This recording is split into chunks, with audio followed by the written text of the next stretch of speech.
Hi everybody, this is the video for HHE lesson 3.2. This is going to be the last lesson of this unit. So in this lesson, you guys will be using a few different tools to look at evidence and to write about your evidence, select a claim, and then argue for that claim. So what you're going to be doing today is looking at this device called the EDU Energy or the EDU swivel chair.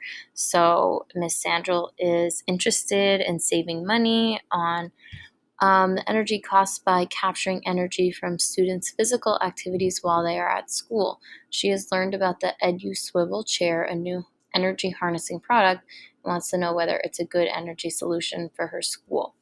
Okay, so take a minute, pause my video here, and read about this swivel chair and how it works. So pause and read. Okay, you should be finished reading that now. And now you will get into the activity. So in this activity, we're going to think about reliable sources of evidence. So you will take a look at this gradient and read each source of evidence. So I would just suggest pull one up, read it, and then you're going to put it under most reliable or least reliable source of evidence. Take a second right now to think about what makes something a reliable source of evidence. And if it is reliable, it might go over here. And if it's not, it might go over here. So think something reliable, a science journal or a science article in a science magazine, a science professional telling you something. Whereas least reliable evidence might be your friend heard something on TV, somebody anonymous wrote something online. Maybe it came from some YouTube video that you're not sure who made it. So those would be not really reliable source of evidence, and then more reliable would be something more along the lines of what we just talked about. So each one you'll take and you'll put it where you think it belongs.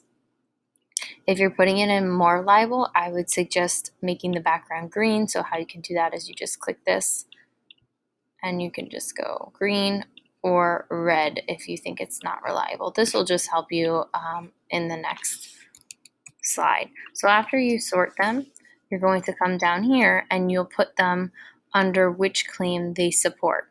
Okay, so when we're looking at these, we're not looking at which one has more, we're looking about which one has more reliable sources of evidence. So our claims are that these chairs will capture enough energy or that they will not. So you'll do the same thing, read each card and put it here if it supports this claim, or here if it supports this one. And then that's when this will be helpful to see your red and greens, because you can come here and say, okay, was card A reliable or not reliable under each claim, and then that will help you choose your claim here. So here on this slide, you're just going to write on this line, claim 1 or 2, whether it's supporting claim 1 or claim 2. Okay. The next slide, this is an example slide, so you can't write on this slide. It just shows you, we've used this tool in the past, but you put your evidence here. You just copy and paste from the cards up here. This one here is going to be your claim, whether you think it captures enough energy or not. And then in this middle part here is where you write in your own words how this piece of evidence supports this claim. So you will fill in on this slide, copy at least 2 pieces of evidence, maybe 3 if you can find 3 reliable sources. Put your reasoning here, how it supports the claim, and then you can copy and paste the claim here. Once you're done with that, you will come down here and you will write your argument for your school principal. To write your argument, I would suggest using this template. You do not have to use this template, but it is a good template to help you write your argument. And it's basically just fill in the blanks from that reasoning tool. So you can say, I believe claim 1 or 2 is true, claim 1 or 2 says, and then you copy the claim. And then in this part, you are explaining your evidence and how it supports your claim. So my first piece of evidence is evidence card A. Evidence card A says this supports my claim because, and then you would put your reasoning here. And you do that for all your pieces of evidence, make a concluding sentence, and then that is your argument.